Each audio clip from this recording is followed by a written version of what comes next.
In the autumn of 1977, as Argentina shuddered under the weight of a brutal military dictatorship, a government van brought a group of silent, wide-eyed children to the gates of an aging Catholic orphanage on the outskirts of Buenos Aires.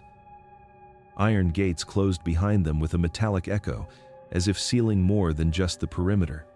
Inside, the orphanage appeared ordinary, with worn corridors, high ceilings, and the faint scent of incense lingering in the air. Yet beneath its surface, secrets festered. The walls held memories, whispers of names long forgotten or never spoken aloud. To the world, the orphanage was a sanctuary, a refuge from a violent and uncertain world. To those within, it was both haven and prison, a place where the innocence of childhood collided with fear and silence. This is the story of the children whose voices were nearly erased, and of one boy, Tomás, who listened to the whispers and carried them forward, determined that no name would be lost to the shadows of history. Sorry for the interruption. Where are you tuning in from? Drop it in the comments. The year was 1977. Argentina lived under the shadow of a military dictatorship, where the streets carried fear like a second language, and silence was often safer than truth.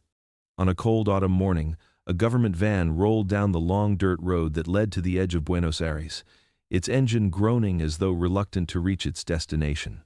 Inside the van, a cluster of children sat shoulder to shoulder. Their faces were pale and unreadable, their wide eyes fixed on nothing, as if trained not to ask where they were going or why. The van pulled up before the gates of the orphanage, a massive iron structure framed by walls that were too high for any child to climb. Beyond the bars, the orphanage stood in its faded dignity, a grand Catholic building whose white paint had chipped away, leaving streaks of gray stone like scars. The bell tower rose above it all, its cross looming against the cloud-thick sky. The driver stepped out, slammed the van door shut, and without a word pulled the gates open. The creak of iron filled the air. When the gates closed behind them, the sound was sharp, final, echoing like a verdict that could not be appealed. The children were herded out, their small shoes crunching over gravel. None of them cried. Even the youngest, a girl barely 5 years old, held her breath and clutched the sleeve of an older boy rather than risk a sound. They knew, somehow, that tears would not change what awaited them inside. At the top of the orphanage steps stood Sister Magdalena, the Mother Superior. She was a tall, thin woman with silver streaking her black hair and a face carved by years of quiet authority. Her eyes scanned the children, not unkind but unwavering, like a lantern beam sweeping across a dark field. She welcomed them with soft words and a gentle nod, but her tone carried a firmness that told them the rules of this place would not bend. The nuns moved quickly, guiding the new arrivals inside. The air within the orphanage smelled of incense and old wood. Long corridors stretched in both directions, lined with doors that seemed to multiply in the shadows. Statues of saints watched from their niches, their stone eyes lifted to heaven, though the children felt as if those eyes weighed on them too. That night, as the children lay in narrow iron beds under thin blankets, the orphanage settled into silence. The wind rattled the shutters, and the old building groaned as if remembering too much. Outside, the gates stood locked. Inside, the walls seemed to listen. The children did not yet know it, but the orphanage had a memory of its own, and before long, it would begin to speak. Sister Magdalena was the kind of woman whose presence filled a room even when she spoke in whispers. Her habit was always spotless, her rosary worn smooth from constant touch. To the state, she was a name on a register, a woman who kept the orphanage in working order, who fed the mouths that otherwise would be forgotten, and who accounted for every blanket, every loaf of bread, every bed filled or left empty. But to the children who lived under her watch, she was something far more complicated. She was the one who stood between them and the world outside, a world they feared but also longed to rejoin. She was at once their savior and their warden. Her voice was soft, measured, never raised in anger, never lowered in affection. When she spoke, the children listened, not because she demanded it, but because there was no space for anything else. Her words settled over them like heavy cloth, wrapping tight around their hearts. She had a way of smiling with her lips while her eyes remained perfectly still, unblinking just long enough for the children to feel uneasy. She moved through the orphanage with precision. At dawn, she rang the bell for morning prayers. At noon, the meals were served, portions exact, never generous, never cruelly thin. At night, she walked the corridors with a lantern, checking each bed, pausing just long enough for the children to feel her presence even after she moved on. Her order was absolute. The sheets were tucked to corners sharp enough to cut. The shoes lined beneath each bed could have been measured with a ruler. Discipline was never shouted, never struck with hands or sticks. It was delivered in silence, in the removal of privileges, in the way her gaze lingered just a moment longer until shame itself became punishment. Yet there was something fragile in her as well, something almost human that showed itself in rare moments. Sometimes she would sit in the chapel long after the children had gone to sleep, her shoulders bent, her head bowed low, her lips moving without sound. Some of the older children swore they heard her cry once, though none could prove it. And on certain mornings, when the sun broke through the heavy clouds and cast golden light through the orphanage windows, she would allow herself a deep breath, as though reminding her body that air was still meant to fill it. To the regime she was dependable, obedient, a loyal servant who carried out her role without question. To the children she was a wall, one they could lean against or crash against, but never climb. And yet, in the silence of her late-night prayers, even Sister Magdalena seemed to wonder whether she was protecting them from the world or protecting the world from them. The first whispers came on a night when the sky was clear and the air was still. The children lay in their beds, lined in long rows across the dormitory, the smell of starch and candle wax hanging heavy around them. Sleep was slow to come, as it often was, in a place where silence seemed deeper than night itself. And then, from somewhere in the old stone walls, a sound rose. It was not the creak of wood, nor the settling of plaster. It was a voice, a child's voice, faint and fragile, as though drifting through water. At first the youngest thought it was a dream, but when one boy lifted his head from the pillow, he heard it clearly. A name, whispered, as if through lips pressed against the wall. It was his name. His breath caught, and he pulled the blanket tighter around his shoulders. He tried not to move, not to answer, but when he squeezed his eyes shut, the whisper came again, soft and slow, like a mother's call from another room. He was not alone. Other children stirred. A girl with dark hair pressed her ear against the wall and froze. She heard names she did not know. A boy named Esteban, a girl named Clara, names that did not belong to anyone in the beds around her. The whispers rose and fell without rhythm, sometimes clear, sometimes muffled, as if moving through cracks no eyes could find. The whispers did not always come with the wind. Sometimes they arrived on nights so calm the candles barely flickered. Sometimes they swelled during storms, slipping through the thunder as though the house itself carried them. The older children told the younger ones to be quiet, to ignore it, to sleep. But even they could not stop their ears from catching the syllables, the way the names seemed to linger in the air, longer than sound should stay. By the second week, the whispers had become part of the night. The children no longer asked one another if they had heard them. They knew. The whispers were for all of them. A boy whispered to his neighbor that the walls were alive, that they remembered every child who had come through these gates. A girl swore she heard her missing sister's name one night, long after the nuns told her to forget. The fear grew not from what was heard, but from what was not. For every name spoken there was the question of why. Why some names and not others? Why those who had vanished, or those who lay trembling in bed? The whispers gave no answers, only repetition. Names carried on unseen breath, sometimes familiar, sometimes foreign, sometimes frightening in their intimacy. And when the dormitory finally grew still, when the children drifted into uneasy dreams, the walls whispered on, as though the orphanage itself was telling a story it refused to let die. Tomás was 10 years old, though his eyes carried more years than his body could count. Where the other children looked away when the nuns spoke, Tomás stared straight ahead, sharp-eyed and unblinking. He had the kind of restlessness that never let him sit still for long. His fingers tapped on the edges of his bed frame at night. His legs bounced under the table during meals. The other children called him impatient. The nuns called him disobedient. But Tomás would only smile and let their words pass over him like smoke. He was not restless because he was careless. He was restless because he was searching. When the whispers began, most of the children buried their heads under blankets. They shivered, covered their ears, and prayed for silence. But Tomás leaned closer. He did not fear the voices in the walls. He wanted to know them.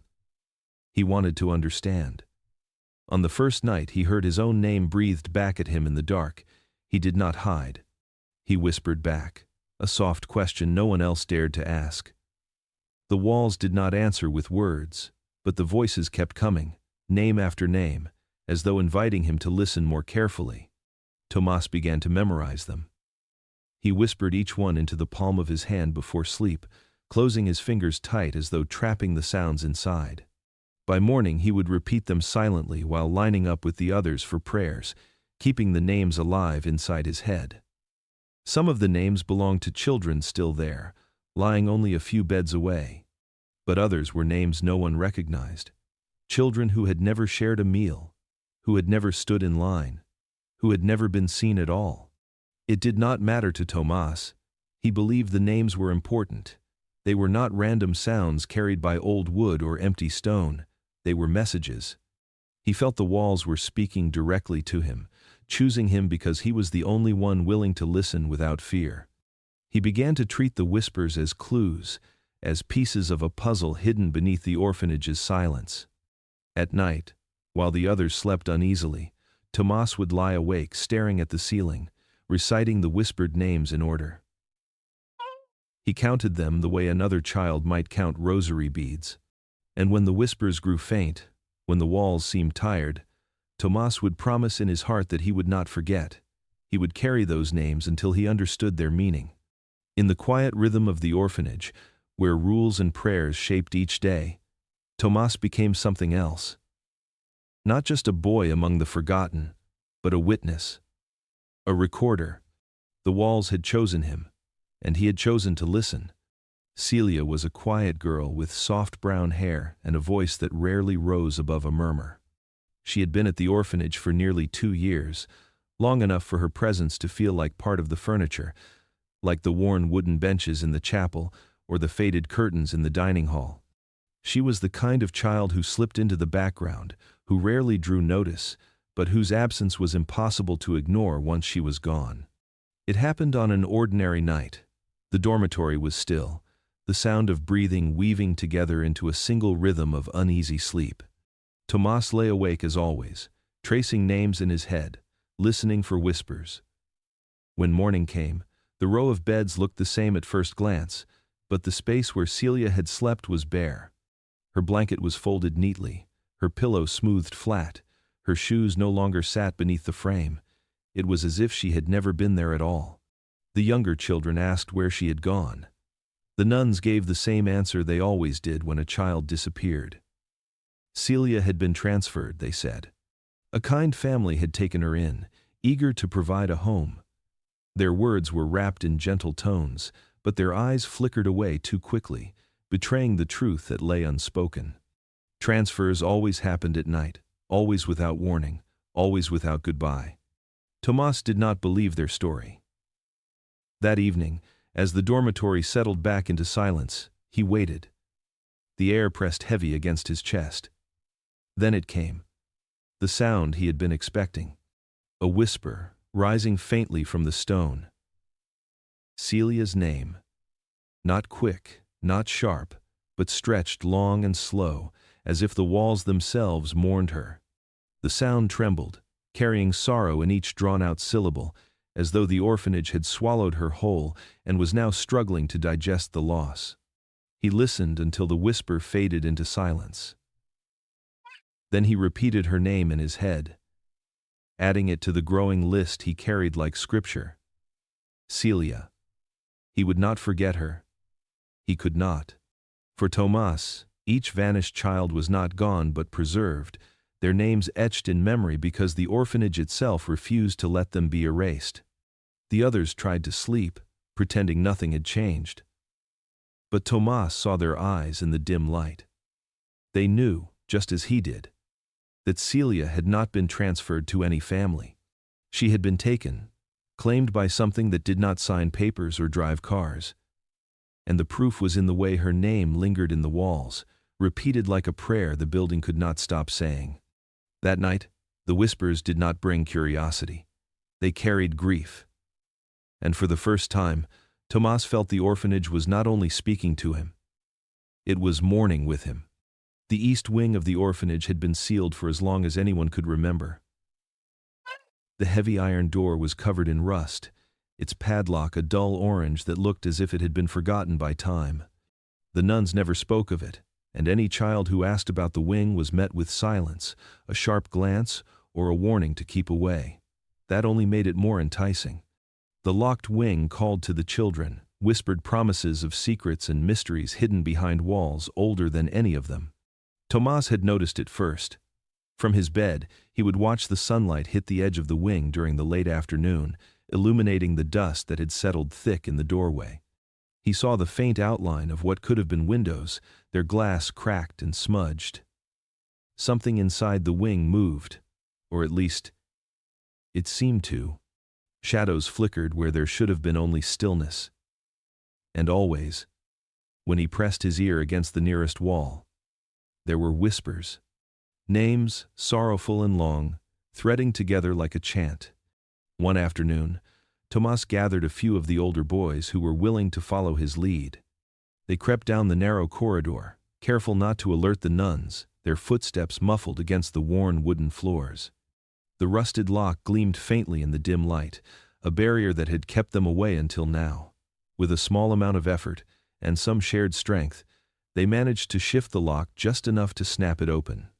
The sound echoed like a warning, and for a moment, all of them froze, listening for voices from within. The door creaked slowly as it swung open, revealing a space untouched for years. Dust floated in the air, motes catching the last rays of sunlight like tiny stars suspended in time. Cribs lined the walls, old and splintered, some with faded blankets still tucked inside.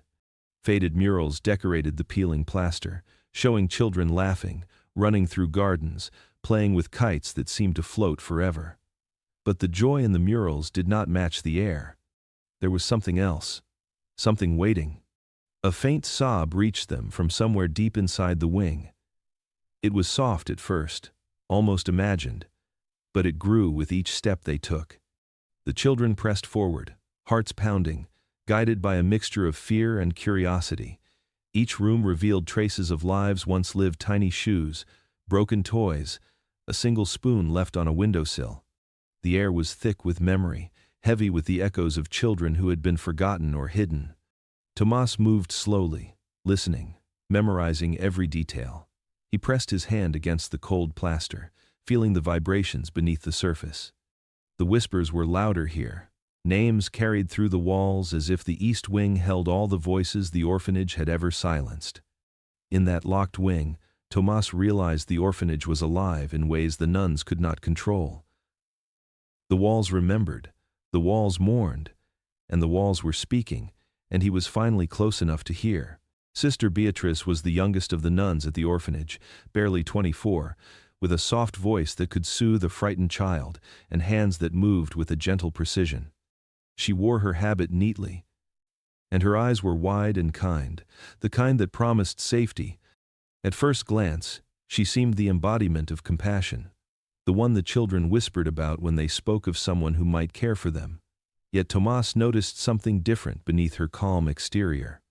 It started with small details. Beatriz would linger near the dormitory at night, standing silently by the doorway, her back to the children as if listening to something they could not hear. Her fingers twitched as she straightened beds or folded blankets, and her eyes darted nervously toward the shadows that clung to the corners of the room. Sometimes, when a child asked her a simple question, her smile would falter for a fraction of a second, replaced by an expression that Tomás could not name. There was fear there, but also sorrow, and something heavier, almost shame. In the chapel, Beatriz prayed longer than the others. While the older nuns recited their prayers with the precision of ritual, she stayed kneeling, head bowed, whispering softly under her breath. At first, Tomás thought she was repeating the same lines, memorized from the prayer book. But slowly, he realized the words were not prayers. They were names. Names of children who had disappeared. Names that had been whispered to him in the night by the walls. Names that should have been forgotten. Sometimes she paused, lifting her hands as if to offer them to an invisible child, her lips moving in silence. Other times, her voice trembled, rising to a soft, mournful tone that echoed off the stone walls. She did not pray for herself. She prayed for them. She prayed for Celia, for the children Tomás had not yet learned, for the ones he might never know. And each time she did, her eyes shone wet with tears, yet she never allowed anyone to see them. Tomás watched her from the shadows, understanding more than he wanted to. Sister Beatriz was not merely unsettled, she was part of the orphanage's hidden sorrow. She knew what had been taken, or at least, she felt the absence of the children as deeply as the walls did. Her kindness, once perfect and unshakable, had cracks now. When she thought no one was watching, she revealed a glimpse of the burden she carried, a burden that whispered through the night and wove itself into the very air the children breathed. In those moments, Tomás realized that the orphanage had more than its missing children. It had secrets, and Sister Beatriz was living among them, quietly, trembling under their weight, praying for the lost voices in the walls, praying for the names no one dared to say aloud. She was fragile, and yet, she was listening. And for Tomás, that was enough to keep hope alive. Every month, without fail, a black car would appear at the gates of the orphanage. Its paint was deep and unyielding, the kind that reflected the sun in sharp angles, revealing nothing of what was inside. The engine idled quietly as if it were holding its breath, and the chauffeur remained perfectly still, hands folded over his lap, eyes fixed straight ahead. The nuns would gather the children in the main hall, speaking in calm voices, though their words never matched the tension that hung in the air. The black car was always followed by the same ritual. A child would be called, sometimes by name, sometimes by number, and the papers would be signed. The signatures were precise, elegant, almost mechanical, and always finalized before the doors of the car closed. Then the child would disappear. Some were frightened, some seemed confused, and some, like Celia, left without a sound. Their beds remained neatly made, their belongings untouched, as if the orphanage itself had swallowed them whole. The nuns offered explanations rehearsed to perfection. Transfers, they called them. Families eager to provide care, they said. It was always polite, always convincing to anyone who did not watch the way the black car waited, always watching, as if it had come for more than a signature. To Tomás, however, the words felt hollow. He noticed the way the youngest children would look at the gates with wide eyes, the way they whispered among themselves when they thought the nuns were not listening. Something was taken every month, and the orphanage remained silent. Tomás began keeping a notebook, small and worn, its pages soon crowded with names. Every whisper he heard from the walls found a place in his careful handwriting. He wrote with precision, recording the cadence of each voice, the way the syllables stretched long in the cold corridors at night. He wrote the names of children who had disappeared, the names of those he feared might be called next, and the names he could barely hear, whispered so softly he had to strain to catch them. Each month, after the black car arrived and departed, the notebook grew heavier in both pages and weight.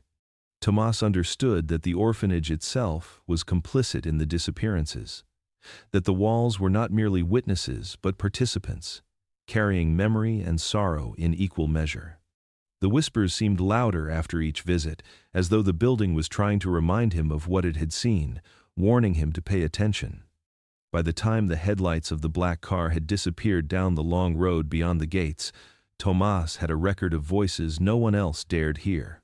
He understood that each name written was a life the world had forgotten, and each life carried its own echo. He would not forget them. The black car came and went. But the walls, and his notebook, held their stories. The children were gone, but their names were not. One rainy afternoon, Tomás was wandering through the orphanage library, a quiet place lined with tall shelves and dust motes that danced in the beams of gray light slipping through the high windows. The scent of old paper and waxed wood filled the air, and the sound of his footsteps was swallowed by the thick carpet. His curiosity had grown into an obsession, and he moved with careful purpose, scanning the spines of books, looking for something that might explain the restless whispers that filled the walls at night. It was in a small prayer book, bound in cracked leather and yellowed with age, that he found it. The photograph was wedged between pages, as if someone had hidden it there intentionally, hoping no one would ever find it. Tomás gently removed it and held it close to the dim light. The image was faded, the edges curling, but the faces of the children were clear, frozen in a moment of laughter in the courtyard. They wore uniforms like his own, neat and simple, but their expressions carried something more, a weight that made his stomach tighten. He did not recognize the children. None of them were present in the orphanage now, yet when he whispered their names, he heard a response. Soft, almost imperceptible, carried in the shadows, the walls echoed each name as if confirming the photograph's truth. The names were the same ones the whispers had told him at night, the same ones that had haunted his dreams. There was the girl with the braid, the boy with the crooked smile, the twins who clutched each other tightly in the corner of the photograph. They were all gone, yet here they were, captured forever in silver halide, a silent testimony to lives that had passed through the orphanage years before. Tomás traced each face with his finger, memorizing details, searching for something that might connect them to the stories the walls had told. There was a sorrow in their eyes that mirrored the unease he felt nightly, a mixture of innocence and knowledge too heavy for children. He realized that the photograph was more than a picture. It was a record, a warning, and perhaps a promise that the orphanage had always kept its secrets close, carefully, and with intention. He hid the photograph in his notebook, pressed between pages where no one would see it, but he kept it close. It became a map of absence, a catalogue of lives erased yet remembered. Each day, he would take it out, study it, and compare the names to the whispers that floated through the walls at night. The photograph and the walls together told a story older and darker than anything the nuns admitted, a story that the children were now living and learning to endure. Tomás understood something vital that day. The walls remembered, the photograph confirmed their memory. And he, small and sharp-eyed, would become the only one to listen, to record, to hold the names of those who the world had chosen to forget. Father Ruiz arrived at the orphanage one gray morning, his black cassock sharp against the fading light. He carried himself with the quiet authority of a man accustomed to being both seen and obeyed, and his eyes scanned the children with careful scrutiny. To the staff, he offered praise for their diligence and for maintaining the strict routines of the orphanage. He spoke of obedience, of virtue, of God's guidance in the raising of young souls. His words were measured, almost soothing, and yet there was an undercurrent, subtle and unsettling, that made Tomás watch him closely. The children gathered in the main hall, seated on polished wooden benches, and listened as Father Ruiz delivered his sermon about discipline and order. He spoke with conviction, extolling the importance of manners, study, and devotion, and the nuns nodded along, their faces calm but taut with something unsaid. The children, obedient as always, remained quiet, but Tomás noticed a tension in the priest's jaw, a flicker of hesitation in his gaze whenever he mentioned the well-being of the children in the orphanage. There were questions Father Ruiz did not answer directly, and answers that were too brief, too precise, as though rehearsed. When Father Ruiz walked past Tomás during a pause in the sermon, the boy could not contain his curiosity. He had been thinking of the whispers, the names carried through the walls at night, and he blurted them aloud. He asked if the priest had ever heard the children calling to him, their voices soft and urgent, carried from the corners of the orphanage. For a moment Father Ruiz froze. The polished wood of the bench beneath him creaking under the shift of his weight. His eyes narrowed, and he leaned down so that his voice was low, almost a hiss, yet filled with authority.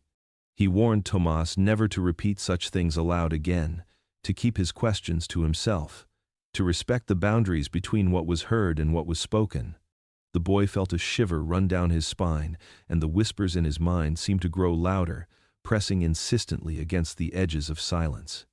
Father Ruiz straightened, smoothing the front of his cassock, and resumed speaking to the gathered children, but Tomás could see the subtle tightness around the priest's eyes, the brief flicker of fear that passed across his otherwise composed face. It was the first time Tomás realized that even those who were meant to guide and protect the children had secrets, fears, and shadows of their own. As Father Ruiz departed, he left behind a hall of quiet children, obedient and uneasy. Tomás remained seated, clutching his notebook close, aware that the world of adults was not always what it seemed. The priest's warning echoed in his mind, but so did the whispers in the walls, insistent, patient, and demanding to be heard. He understood, more clearly than ever, that the orphanage itself had rules beyond those written or spoken, and that the walls remembered more than any living soul dared to admit. It was late one evening when Tomás, driven by the growing insistence of the whispers, found himself lingering near the chapel. The building was silent, the heavy scent of candle wax and incense lingering in the air, the stone floors cold beneath his bare feet.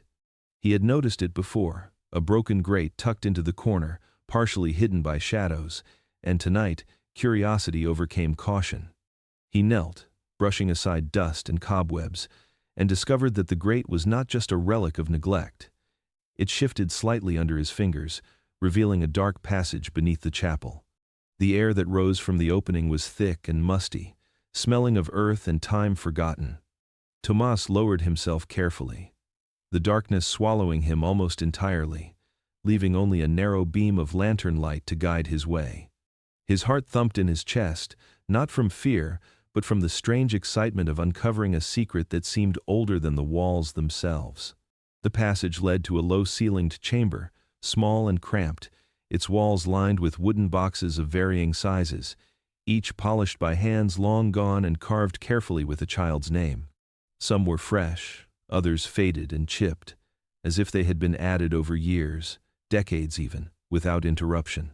Tomás began to move among them, reading the names aloud in whispers that were immediately returned by the walls. Each box contained remnants of a life, a piece of someone who had once existed within the orphanage. Locks of hair, tied neatly with ribbons, lay atop scraps of clothing, small shoes, tiny rosaries, prayer beads worn smooth by fingers that would never hold them again. There were photographs, yellowed and curling, and bits of paper with scrawled messages that hinted at birthdays celebrated, lessons learned, moments of laughter now vanished. Each item seemed to pulse with memory, a quiet insistence that it had once belonged to someone. The more Tomás explored, the more he understood the magnitude of what he had found. This was not a storage room. It was a catalogue of absence, a repository for lives erased yet preserved with careful devotion. The whispers were louder here, voices overlapping, names repeated over and over, calling to him, insisting that he listen. It was as if the walls themselves had grown tired of silence, demanding acknowledgement for each child they held. Tomás sank to the floor, his notebook open, and began writing feverishly, recording each name, each item, each whispered memory.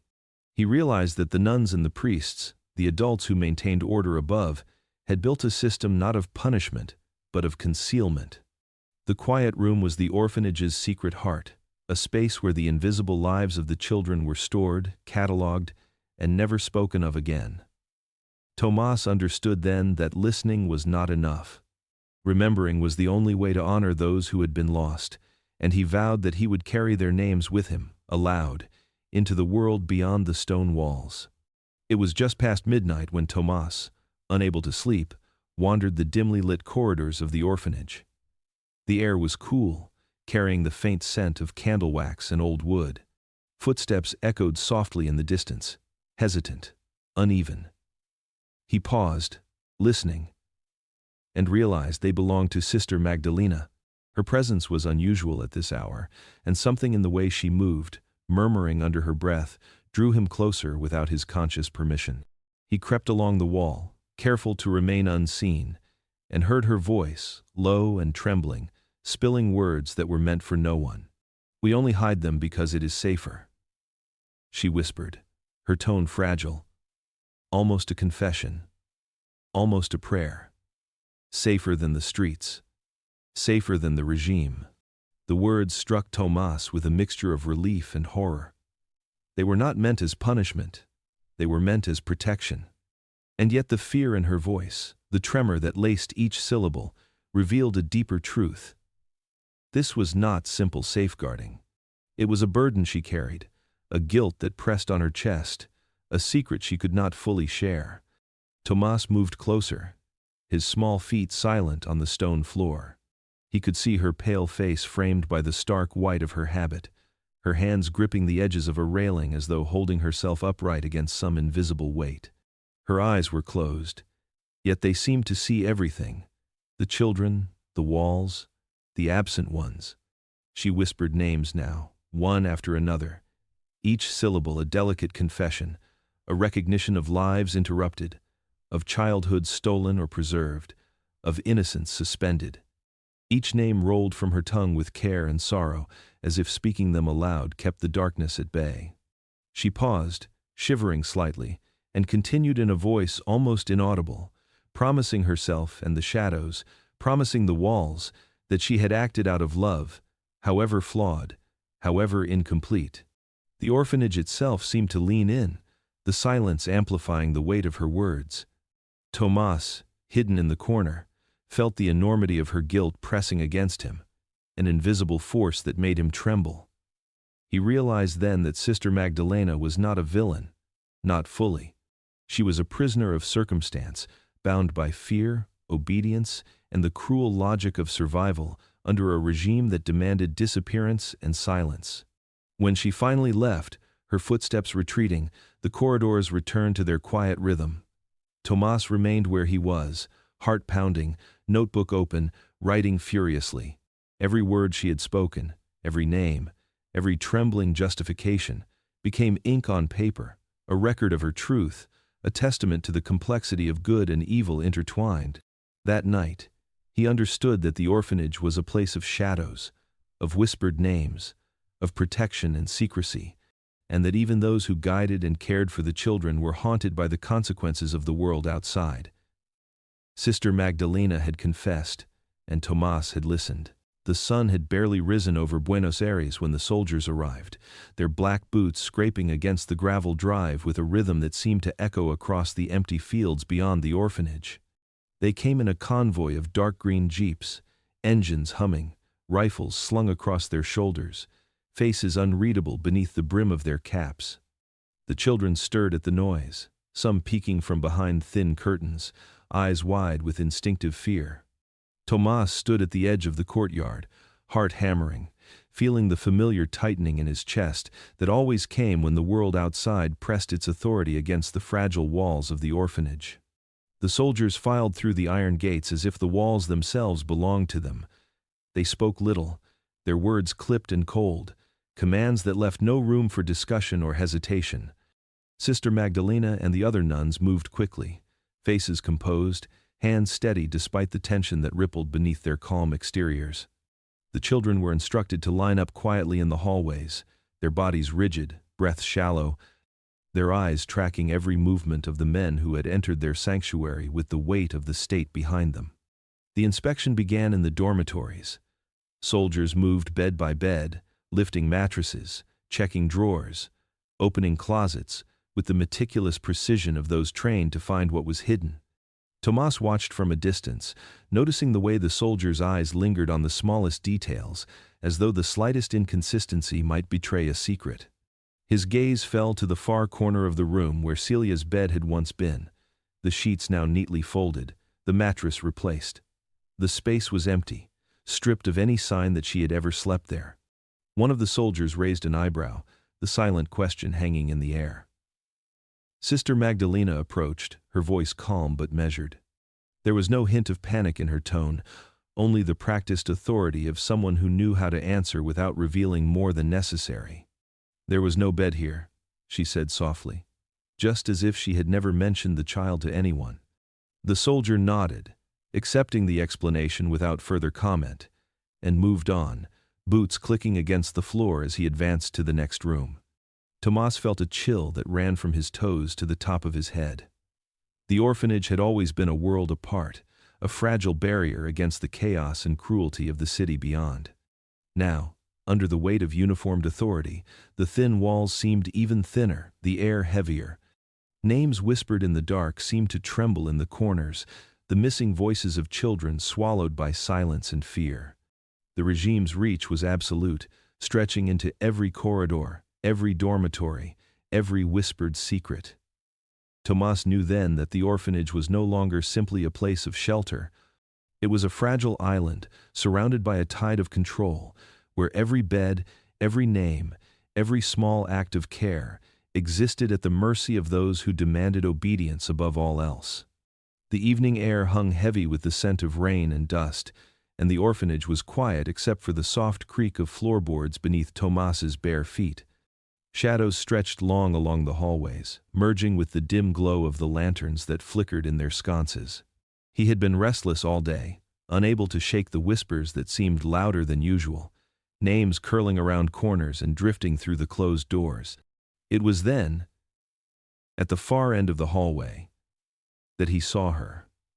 A small figure, slight and familiar, framed by the doorway of the old sewing room. Celia. Her hair caught the lantern light, glinting like copper threads, and her eyes met his for just a moment. Tomás froze, breath caught, heartbeat hammering in his ears. For a split second, he allowed himself hope, a foolish, fragile hope that perhaps she had returned, that she had been hiding all along, that the orphanage had somehow returned a friend to him. The wind whispered through the cracked windows, carrying a faint scent of earth and something softer, something faintly like the perfume she always wore in the mornings. He stepped forward, calling her name in a whisper that barely disturbed the still air. Celia did not move. She seemed to float at the threshold, unmoving, watching him with the same wide-eyed curiosity he remembered. Tomás took another step, then another, and the closer he got, the more uncertain he became. Something was off. The figure did not step forward. Her lips did not part in a greeting. The soft shuffle of her shoes on the floor was absent. There was only silence. Finally, Tomás reached the end of the hallway, heart pounding, and there was nothing. No Celia, only the door of the locked east wing. The iron had aged to a dull, rusty brown, the hinges groaning softly with the faintest movement of the night wind, and tied to the handle, fluttering gently, was a ribbon. A single ribbon, pink and frayed at the edges, the same one Celia had worn in her hair the day she disappeared. Tomás knelt to touch it, fingers trembling. The fabric was real, tangible, yet it carried a weight of absence, a quiet accusation. He traced the ribbon along its length, feeling the threads as if they might whisper to him, might tell him something, anything, about where she had gone. But there was only stillness. The locked wing seemed to breathe around him, a slow, deliberate inhalation of shadow and dust, and the whispers of the walls returned, more insistent now, calling names in a rhythm that Tomás had come to know as both warning and invitation. He stood, holding the ribbon, eyes scanning the hallway, hoping against reason to see her again. The orphanage seemed larger than before, hallways stretching into darkness, doors looming like silent sentinels. He realized then that Celia had not returned, not truly. The ribbon was a message, a reminder, a trace left behind to pull him deeper into the secret life of the orphanage. And in that moment, Tomás understood that the walls had claimed her, and now, in some quiet, insistent way, they were calling him too. The storm had begun in the early afternoon, a relentless rhythm of rain hammering against the orphanage roof, sending tremors through the old wooden beams. Tomás sat by the window, watching the dark clouds press against the sky, listening to the steady patter that filled the halls with an almost living pulse. The whispers of the walls had grown louder over the past weeks, and now, beneath the drum of the rain, they seemed to coalesce into something more urgent, more insistent. It was in the East Wing, the forbidden wing, that the change began. Tomás had returned there, drawn by a curiosity he could no longer resist, a need to see what had been hidden. The air was thick with dust and the scent of mildew, the faint trace of soap and old cloth lingering like ghosts of the children who had slept in these rooms. His fingers brushed against the peeling plaster, tracing lines that had long been cracked and neglected. And then, with a sharp, almost imperceptible sound, a piece of plaster loosened beneath his touch, falling to the floor in a small cloud of white dust. Beneath it, names appeared, etched into the wall with a naive but deliberate hand, a child's hand. Tomás ran his fingers over the carved letters, feeling the depth of each mark, the uneven pressure that spoke of small wrists pressing into wet plaster long ago. Names he recognized, names whispered by the walls for nights on end, names he had carefully written in his notebook, names like Celia, like Mariana, like Luis. And then names he did not know, names that sounded foreign, strange syllables that had never reached his ears in the corridors of the orphanage, but now seemed impossibly alive beneath his fingers. He pressed harder, and the plaster cracked further, revealing more names beneath, hundreds of them. Some names were faint, nearly worn away by time, some sharp and fresh, as if the walls had only recently remembered them. The list seemed endless, curling over itself in layers, each name a fragment of a life, a story silenced but not erased. The whispers that had haunted him all these months were no longer mere voices, they were the memory of the children themselves, etched into the very bones of the building. The realization came slowly, chillingly. The walls were not whispering to scare him. They were not taunting.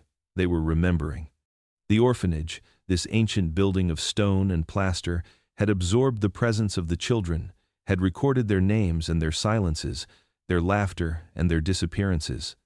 And now, after years of quiet, after decades of darkness, it had begun to speak with a clarity that no one could ignore. Tomás sank to the floor, overwhelmed by the enormity of what he had uncovered. Each name was a life, each etching a testament to existence, to the reality of children who had been rendered invisible to the outside world.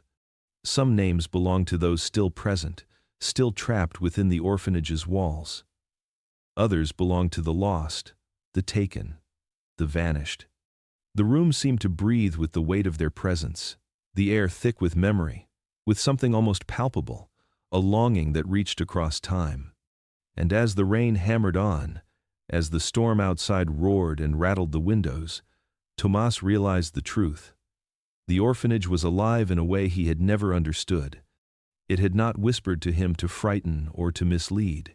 It had whispered to teach him, to show him the hidden ledger of lives kept in the silent care of the walls. The cracks in the plaster were not just damage from age or water.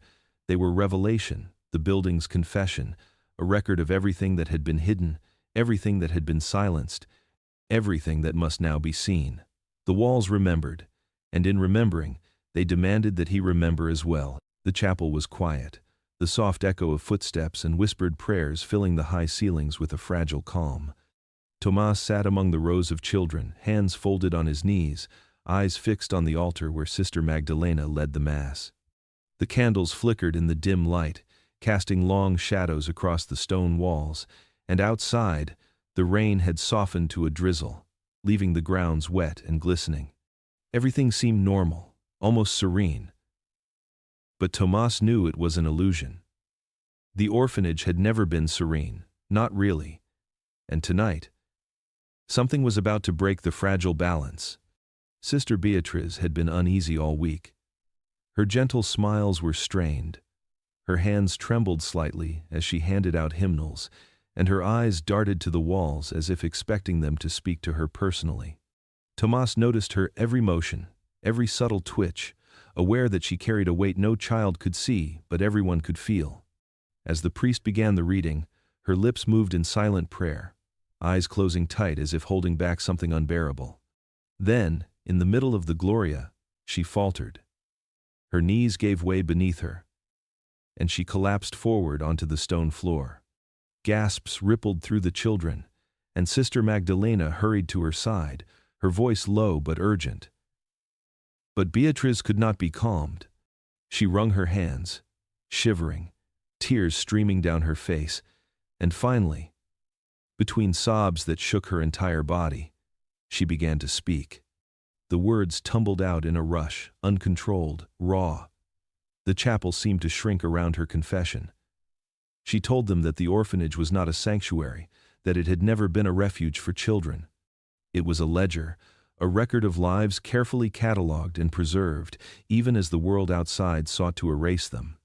Children without families disappeared easily, taken by men in black cars, absorbed into the machinery of the regime, swallowed without a trace. Beatriz's voice trembled as she said that the government needed them nameless, unaccounted for, so that no one could question their absence.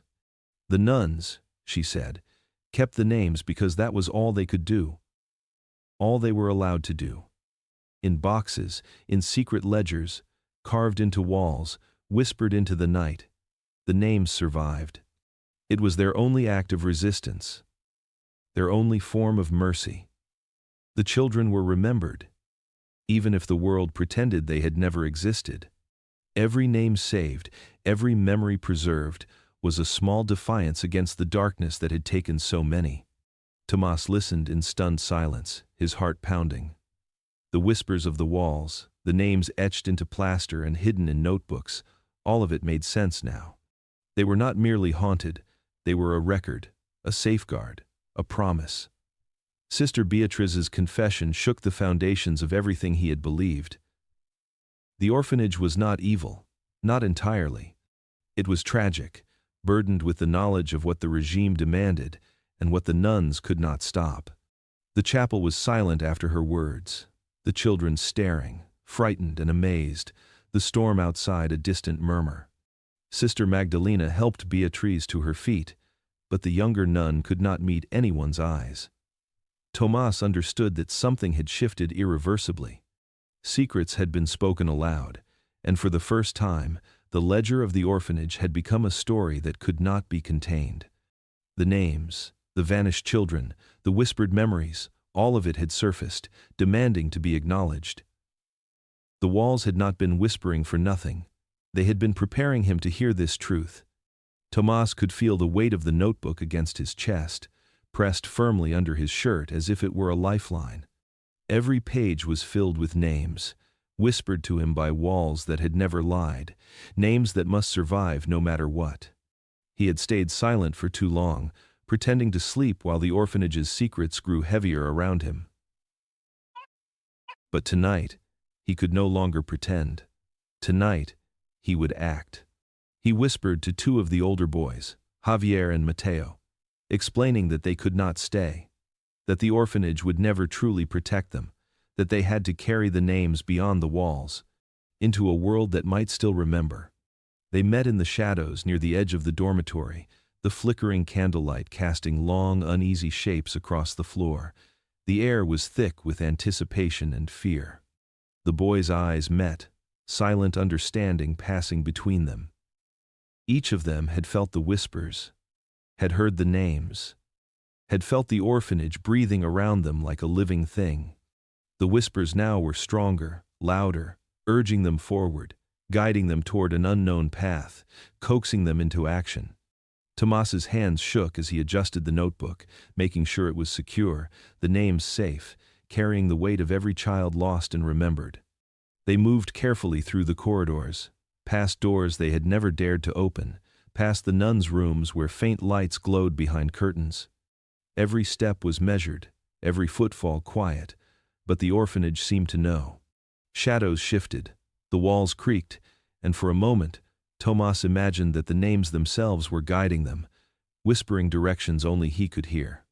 The black cars, the missing beds, the locked wings, all of it had prepared him for this night, this desperate, dangerous flight. At the east wing, the door that had always been sealed stood partially open, the rusted locks weakened by rain and time. The boys slipped through, hearts pounding, minds racing. They moved past abandoned cribs and peeling murals, each step echoing against the stone floors.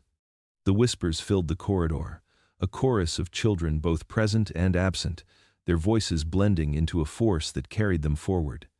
Tomás felt the presence of every child who had vanished, their names pressing into his mind, reminding him that they could not fail. The courtyard was damp with drizzle, the ground slick, but the night offered cover. Tomás led the way to the far gate, the iron bars looming ahead, heavy and unyielding, yet somehow less threatening than the walls they were leaving behind. He glanced back once, seeing the shadows of the orphanage stretching long into the night, feeling the weight of the children who had been left behind, the ones whose names they carried in the notebook. He whispered their names softly, a promise he would keep. The gate gave under the force of their combined effort, the iron groaning like a warning, and then it yielded. They slipped through, the cool night air filling their lungs, the whispers fading but never disappearing, following them into the darkness.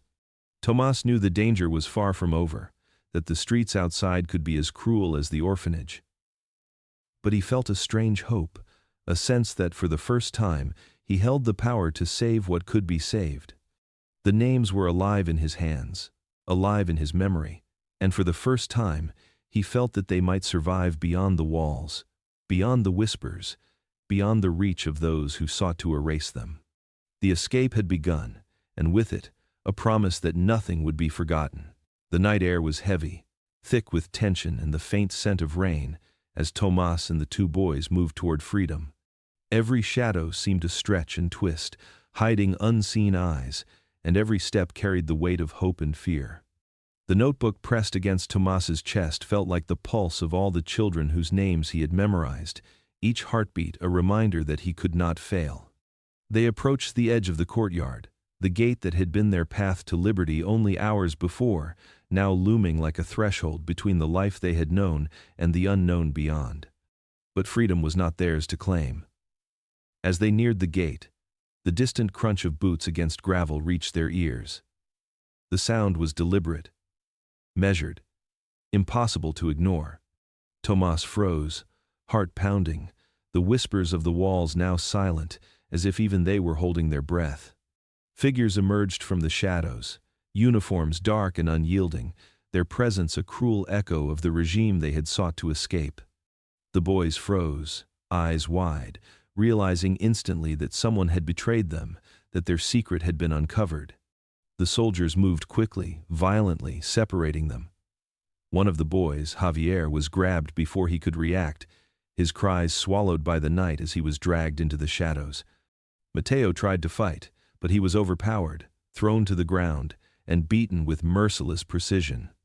Tomás could only watch, frozen by shock and terror, the notebook pressing against his chest as if it might protect him, though he knew it would not. His thoughts raced, trying to make sense of the betrayal, trying to understand how the walls that had whispered names, guided steps, and offered courage could have failed them now. Then, a soldier approached him, eyes cold and unreadable. Tomás felt his knees weaken, the air thick in his lungs. He was spared the worst of the violence, not by kindness, but by calculation. They returned him to the orphanage, hands rough but precise, placing him before the figure he dreaded most yet needed most, Sister Magdalena. Her eyes, always sharp, were now filled with a sorrow so deep it seemed to crush the very air. She did not speak, only wept silently as she led Tomás down the narrow hallways, past the rooms where the whispers still lingered, past the echoes of children who had vanished before him. Finally, she stopped before the quiet room. The door loomed like a judge's gavel, the shadows inside deep and unyielding. She pushed him gently, almost painfully, inside. Tomás stumbled, the notebook still clutched to his chest, and felt the cold, suffocating silence envelope him. The door closed behind him with a resonant finality, and he heard the key turn in the lock. The whispers of the walls seemed to retreat, leaving him in an oppressive stillness, where every sound was magnified, the beat of his heart, the faint drip of water from the ceiling, the distant shuffle of boots outside. Sister Magdalena's figure faded into the corridor. Her tears glistened in the dim light, her body trembling with grief and guilt. Tomás understood, in that moment, the weight of betrayal, of survival, and of memory. He was alone, locked in a room that preserved the past yet punished the present. The notebook pressed against his chest, the names of children both lost and found, a fragile tether to the world beyond these walls. Outside, the regime's reach extended, unforgiving and relentless. Inside, the orphanage whispered only a warning, a reminder that even the bravest plans could crumble, and that survival often demanded a heavy, unbearable cost. The sky darkened suddenly, heavy clouds rolling in over Buenos Aires as if the city itself held its breath. A distant rumble of thunder announced the approaching storm, and the wind carried a sharp tang of electricity that made the hairs on Tomás's arms stand on end. The orphanage, with its crumbling stone and peeling paint, seemed to shiver under the first drops of rain. Inside, the children were restless, sensing the tension in the air. Sister Magdalena moved among them with quiet urgency, her hands trembling slightly as she ushered the youngest into the hallways, away from the east wing, still sealed with rusted locks and memories. Lightning struck with a sudden blinding flash, followed by a deafening crack that shook the walls. Sparks leapt from the exposed wires of the east wing, tiny at first, then coalescing into small flames that licked the corners of the room. The smell of burning wood and varnish filled the air almost immediately, acrid and suffocating. The nuns shouted, voices sharp and commanding, as children screamed and stumbled toward the courtyard. Tomás clutched his notebook tightly to his chest, the paper now seeming impossibly fragile against the roar of the fire. As they emerged into the open air, the storm lashed rain against their faces, mingling with tears and soot. The wind fanned the flames, and Tomás could see the east wing glowing like a furnace, the fire devouring decades of forgotten cribs, faded murals, and the secrets the walls had held for so long. Amid the chaos, the whispers returned, not in the quiet hum he had grown used to, but in a chorus that seemed to rise from the very heat of the flames. Names shimmered on the walls, written in the smoke, in the sparks, letters twisting and curling like living embers. He saw familiar names, the children who had vanished, their letters glowing as though the orphanage itself refused to let them be erased. The heat was overwhelming, intense enough to make breathing difficult, but Tomás could not look away. The walls seemed to pulse, as if the fire had awakened them fully, revealing every name etched in plaster and memory. Each flicker of light carried a story, each collapse of a beam, a silent lament. He tried to memorize them all, scrawling some quickly in his notebook when the paper could still resist the damp. Around him, children huddled together, crying and shivering, but Tomás felt a strange clarity, a recognition that the walls had been right, their memories were indelible, and the fire, for all its destruction, was also a revelation. The east wing groaned and sagged, timbers collapsing, and with a final roar, the fire consumed the room entirely. Ash rose in gray clouds, mixing with the rain and smoke, carrying fragments of names into the air. The letters glimmered one last time before they too crumbled into dust, leaving only the courtyard and the children standing in soaked silence. Sister Magdalena knelt, clutching her rosary, weeping quietly, and the other nuns gathered the frightened children, their faces pale in the firelight. Tomás remained still, holding the notebook, feeling the weight of everything lost and everything remembered. The orphanage, half standing and half collapsed, seemed to exhale, releasing a long, mournful sigh. In the glow of dying embers, he understood that the fire had not erased the names, it had freed them, allowing their voices to escape into the wind, whispered now not in fear, but in remembrance. The storm raged on, and in the midst of thunder and rain, the children held each other close, knowing that some stories, some names, no fire could ever truly consume. The years passed slowly, as they always do, folding the city of Buenos Aires into a new rhythm after the dictatorship's shadow finally lifted. Streets were rebuilt, voices returned to parks and plazas, and life moved on for those who had survived, though for many, memories remained jagged and incomplete. The orphanage, its east wing long gone, lay hidden beneath layers of overgrowth and forgotten alleys, a relic of pain and secrecy. It had become nothing more than a crumbling shell, charred timber and broken stones scattered across the earth, walls blackened by fire and weathered by rain.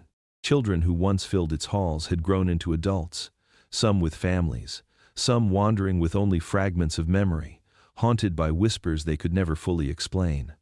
One morning, investigators arrived, following rumors and fragments of testimony. They sifted carefully through the debris, careful not to destroy what little remained. Rain had softened the soil, and smoke-stained bricks crumbled beneath their hands. Every step revealed another hint of the life that had been confined within these walls, every fallen beam a reminder of those who had vanished and those who had remained. And then, beneath a collapsed portion of the east wing, they found a small notebook, bound in black leather, edges singed, the cover warped but intact. Inside, the pages were remarkably preserved. Tomás's handwriting sprawled across the paper, small and careful, letters looped with precision, names listed one after another. Each entry was more than a record, it was a testament. Some names matched children who investigators had known had disappeared without trace. Others were unfamiliar, their stories lost to time, yet the act of writing had ensured they were not entirely forgotten. As the investigators flipped through the pages, a silence fell over them, a quiet reverence for the lives catalogued in ink, for the courage of the boy who had recorded them despite fear and loss. The ruins themselves seemed to sigh, a breath carried on the wind, lifting the ashes of a burned orphanage and scattering them into the city beyond. Though the walls had long since fallen, though the east wing had been reduced to charred splinters and soot, the memory persisted. Whispers seemed to hang in the air, faint but unbroken, echoing through the investigators' footsteps. The notebook had become a vessel for those voices, a bridge between the vanished and the living, a record that refused to vanish. Somewhere, in a small apartment or a distant town, Tomás, now grown, might have looked back, the weight of memory pressing on him. The children he had known, the friends and names he had carried, were no longer confined to the orphanage's walls. They lingered here, in ink, in stories, in the careful attention of those who would not forget. The city itself absorbed their presence, the whispers weaving into the fabric of memory, enduring long after stone and timber had crumbled. And so, in that ruined courtyard, amidst the ashes and rain, the names endured. Every vanished child, every whispered call, every life recorded with trembling hands, remained present in some way. The walls had fallen, but the voices lingered, carried in the pages of a notebook, in the wind, in the hearts of those who remembered. Nothing, not fire, not time, not the silence of decades, could erase them entirely. The orphanage may have been gone, but the names persisted, living on in memory, in story, and in the whispers that still, somehow, refused to fade.